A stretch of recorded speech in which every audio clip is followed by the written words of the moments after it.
Muito bem. Grupo de Estudos e Pesquisa em Comportamento Humano, GPEC. Ok, estou aqui, estamos aí. O GPEC, nós começamos o grupo lá no CENCO, no Centro de Estudos em Medicina Comportamental, lá da Unifesp, no Departamento de Psicobiologia. Isso há 17 anos atrás. Nosso objetivo era reunir 7, 8 pessoas para começar a desenvolver um grupo de estudos interdisciplinar. A gente nem imaginava que ia se transformar aí, nem o que era exatamente um grupo transdisciplinar. Como eu disse para vocês, eu recebi aí mais de 150 currículos, escolhi 45 de áreas bastante diferentes, porque esse é o grande objetivo, ouvir pessoas de áreas diferentes, né? Falando sobre o mesmo tema. Então, o objetivo era fazer um recorte temático e discutir, né? O psicólogo, o psicanalista, o médico, o dentista, o fono, o físico, discutir esse tema aí para ir se desenvolvendo. Bom, aí tínhamos lá 45 pessoas. Até o início lá da pandemia, até 2019, a gente se reunia lá no Centro de Estudos de Medicina Comportamental da Unifesp e na Escola de Psicanálise de São Paulo, no último ano até mais na Escola de Psicanálise de São Paulo do que na própria Unifesp. Eu que acabei idealizando esse curso, esse grupo, na verdade, né? Eu levei aí pelo menos 4 anos. Eu estava iniciando um doutorado lá na Unifesp, levei 4 anos para deixarem eu montar esse grupo, porque era no Centro de Estudos de Medicina Comportamental, então era uma visão muito voltada para o biofeedback, para a terapia cognitiva comportamental. E quando eu falava de falar em psicanálise, sempre se torcia aí o nariz, né? Lá. Mas aí nos deram essa oportunidade e a gente começou a desenvolver esse trabalho. Bom, se alguém tiver alguma dúvida com relação ao meu currículo, está aí o currículo Lattes, né? Tem dados de informação de currículo no site também de todos nós, tá bom? O trabalho de GPEC, como o Lázaro falou, ele foi crescendo, né? Crescendo. No começo era eu, a Edna, dando muita aula de neurociência e psicanálise, foram quase 4 anos dando aula de sexta e sábado direto, alimentando todo mundo nesse conhecimento, né? Fazendo essa articulação, não era nem uma integração, era mais uma articulação entre esse conhecimento, né? De um modelo mais interdisciplinar. E aí a gente foi vendo que estava faltando coisa, cara, e agora? A gente precisa de um filósofo, e agora? A gente precisa, né, de alguém da área de estado de consciência, e agora? Agora a gente precisa de alguém da área de metodologia, e agora? Quer dizer, a gente foi incorporando essas áreas à medida que a gente percebeu que havia espaço para isso. Por exemplo, na área da sociologia tinha lá um buraco muito grande, ainda tem um buraco, e a gente teve que pagar um professor da USP, um menino, Matheus, que entende muito, hoje faz doutorado dele lá na Alemanha, para dar um curso para nós de sociologia com viés para a psicanálise, para a gente poder entender algumas coisas que a gente não entendia. Assim foi crescendo o GPEC. E as áreas foram, assim, sendo acrescentadas, e aquelas pessoas, aqueles assistentes que mais entendiam daquele assunto que o GPEC precisava, foram se transformando em coordenadores à medida que as coisas foram evoluindo.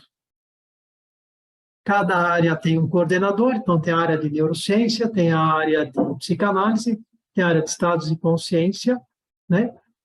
Tem a área de filosofia. Havia uma área de metodologia que nós transformamos em área de transdisciplinaridade, transformando ela numa coisa muito maior, com uma abrangência bem maior, permitindo uma interlocução entre neurociência e psicanálise.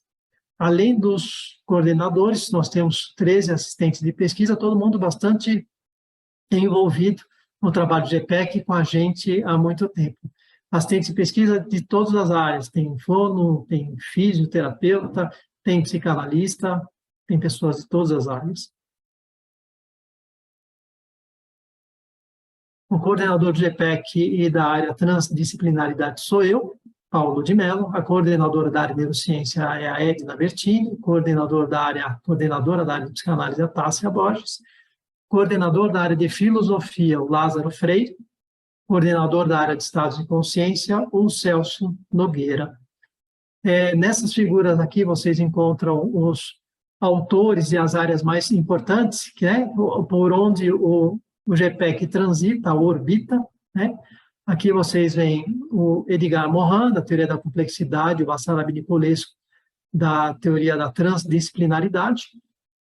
Esse é o José Tolentino Rosa, que foi o meu orientador, supervisor e terapeuta, que foi graças a ele que eu entrei na psicanálise neocleiniana. Ele era professor da USP, que faleceu com Alzheimer alguns anos atrás. Esse aqui é o José Bleger, né, que morreu em 1972. José Bleger, argentino, né, responsável pelo desenvolvimento de muita, né, da psicologia da conduta, por exemplo. Ele tem teorias muito interessantes, e uma delas que nos chamou muita atenção é a posição viscocárica. Vocês vão ouvir falar bastante disso. Posição viscocárica ou gliscrocárica, que é uma posição neocleiniana. Os psicanalistas lembram que Melanie Klein desenvolveu duas posições básicas, a posição esquizoparanoide e a depressiva. José Bleger trouxe uma posição, um conjunto de comportamentos, de defesas, né, de sentimentos, de funções mentais, que ele chamou de posição viscocárica. E depois vocês vão entender, já na próxima aula eu já vou começar a introduzir um pouco desse conceito para vocês, quando a Mila, que é uma assistente de pesquisa nossa também, que é doula, ela trouxe a experiência dela com os bebês que ela recebe. Aí nós vamos depois falar um pouco sobre a relação vegetal primária e trazer um pouco da posição viscocárica para vocês. Esse é o nosso equipamento de estimulação magnética transcraniana, o Freud, a representação da filosofia, Melanie Klein, Mark Solms, né, mesmo que a gente não compartilhe com a hibridação da neurociência com a psicanálise, a neuropsicanálise, vocês também vão entender por que a neuropsicanálise, a gente fez parte da Sociedade Internacional de Psicanálise e saímos depois de estudar bastante, entender que a neuropsicanálise não fazia sentido, mas Mark Solms é uma pessoa importante, porque traz essa tentativa de conjugar essas duas áreas, Ken Wilber, da psicologia integral, Genuino Ferri, que hoje é o expoente da psicoterapia corporal, né? Ele está vivo, né? A Edna, o Celso, o pessoal que estuda, trabalha, dá aula, Unibar, tem sempre contato com ele, ok? O Will Reich, Antônio, que é todo mundo sabe, né? A gente às vezes passa batido, dispensa, né?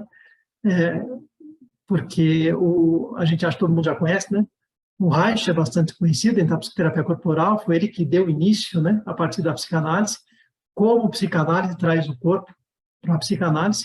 Antônio Damasio, que é um neurocientista português, o grande marca para nós, o Antônio Damasio, é o que a gente chama de marcador somático, modelo teórico que começa com ele.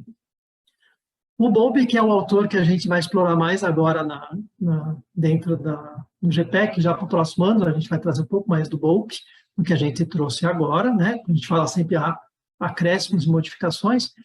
Henrique Pichon Ribeiro, que é argentino também, que, assim como José Bleger, é um teórico, um psicanalista da psicologia do vínculo, com origem em Melanie Klein. Sandor Ferenczi também dispensa, da velha guarda da psicanálise, também dispensa apresentações. Stefano Lupasco, que pouca gente viu aqui, mas ele está muito envolvido no desenvolvimento de alguns conceitos que são utilizados por Basarab e Nicolescu na teoria da transdisciplinaridade, é um físico romeno, okay? E Wilfried Bion, que para mim é o grande cara da psicanálise vincular, com teorias extremamente interessantes, né? E o Bowlby, para mim, é o sujeito que faz a verdadeira transição entre neurociência e psicanálise, é o cara que dá o passinho para dentro da neurociência. E essa é a representação da transdisciplinaridade. Então, todo o nosso conhecimento se envolve aqui. Nós temos a pretensão de comprar um equipamento de bioeletrografia fotônica para utilizar junto com estimulação magnética transcraniana nos nossos trabalhos. Esse é o nosso equipamento, a gente com ele consegue fazer estimulação magnética transcraniana, consegue fazer a neuromodulação e vai nos render muitas pesquisas. Nós adquirimos esse equipamento em 2019, no começo, aprendemos a usar o equipamento e aí chegou a pandemia e aí tivemos que dar um freio na utilização do equipamento, estamos começando a utilizar novamente esse equipamento agora. Esse equipamento de bioeletrografia fotônica, a gente já estava em negociação, entrei em contato com muita gente lá na União Soviética para comprar esse equipamento. Temos os recursos para isso, para comprar o equipamento, só que aconteceu a mesma coisa, a gente estava fechando o negócio, entrou na pandemia, a gente teve que parar o negócio, porque a gente tem que pagar um software todo mês, é muito caro, e apagar o software pelo período da pandemia sem usar. Mas agora a gente já vai começar a dar andamento, agora a partir de 2023, eu vou esperar mais, sei lá o que vai acontecer lá na Rússia, né? Esperar ver o que vai acontecer, comprar o software deles, para a gente começar a fazer trabalhos de pesquisas, né, associando, né, a estimulação magnética transcraniana com a bioeletrografia fotônica, né? Com isso a gente acha que a gente vai conseguir fazer muitos trabalhos em neurociência e psicanálise associando um equipamento, né, e ampliando isso para estados de consciência no nível mais fotônico até, né? Ok. Nós contamos com acordos informais de pesquisa com a Escola de Psicanálise de São Paulo, com um grupo de estudos e pesquisa em saúde oral sistêmica do Departamento de Dermatologia da Unifesp, com o IBAR, Instituto Brasileiro de Análise Reichiana. A gente aí tem alguns artigos publicados no Brasil e também fora do país, né? Essa aqui é a Débora Damasceno, o Monson, que já foi coordenador da área de metodologia do GPEC, né? Hoje ele é um revisor internacional da Cochrane, né? E a equipe do IBAR, esse aqui é o Genovino Ferri. Nosso foco, então, né, continua sendo o desenvolvimento de um diálogo entre neurociência e psicanálise por meio de estudos transdisciplinares. Em 2019, a gente seguiu aí com um projeto social e voluntário, que tem nos orgulhado bastante, com o objetivo de combater, né, o autoextermínio, ou seja, esclarecer, apoiar, acolher na questão do autoextermínio. Fizemos várias palestras em encontros em universidades, escolas, igrejas, clínicas psiquiátricas, na Associação Paulista de Medicina, na APM, no Centro de Valorização à Vida, no CVV, para a gente conseguir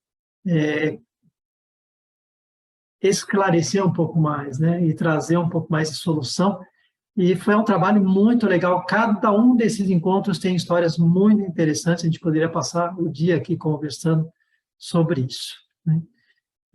A gente usa desse conhecimento transdisciplinar para, né, chegando lá, trazer, explicar e responder no nível da psicanálise, no nível da neurociência, em todos os níveis que forem possíveis.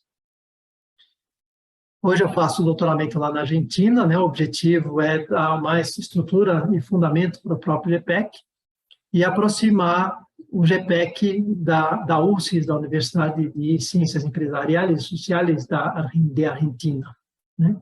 Aqui está a equipe, essa aqui, a Magda Pearson, é brasileira, terminou o doutorado dela agora lá, a Suzana Schneiderman e o Luiz Topiero, essa aqui é a coordenadora da pós-graduação e esse aqui é o coordenador da área de metodologia da universidade. Publicamos um trabalho, né, no final de 2019, na verdade mandamos em 2020, em agosto, e esse trabalho foi publicado retroativamente porque se encaixava no recorte temático da revista da universidade em 2019. Posição viscocárica, conhecê-la para ampliar seus recursos médicos e psicanalíticos, é um ensaio transdisciplinar da posição psicanalítica e da psicanálise, e dos recursos médicos, né, psicofarmacológicos.